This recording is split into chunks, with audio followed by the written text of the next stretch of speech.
তোমরা অনেকেই জানো কিছুদিন আগে আমাদের সবার প্রিয় বড় মায়ের বিসর্জন যাত্রা সম্পূর্ণ হয়েছে। তাই প্রত্যেকবারের মতন এবারেও মায়ের নিরঞ্জন যাত্রায় আমি পৌঁছে গেছিলাম। তোমরা অনস্ক্রিন দেখতে পাচ্ছ মায়ের সোনার উপর গয়না খুলে মাকে ফুল দিয়ে সজ্জিত করা হচ্ছে।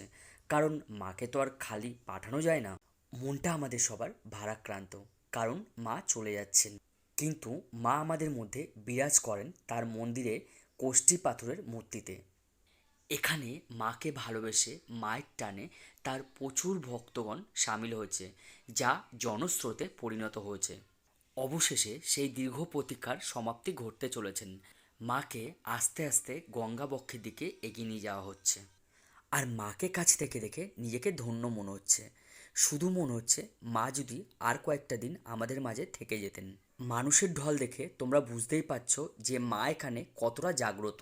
প্রার্থনা করি মা তার সন্তানদের ভালো রাখুক, আর মা যেন নিজেও ভালো থাকুক। আর হ্যাঁ, কমেন্টসে কিন্তু জয় বড়মা লিখতে ভুলো না। দেখা হচ্ছে নেক্সট একটা ভিডিও ব্লগে।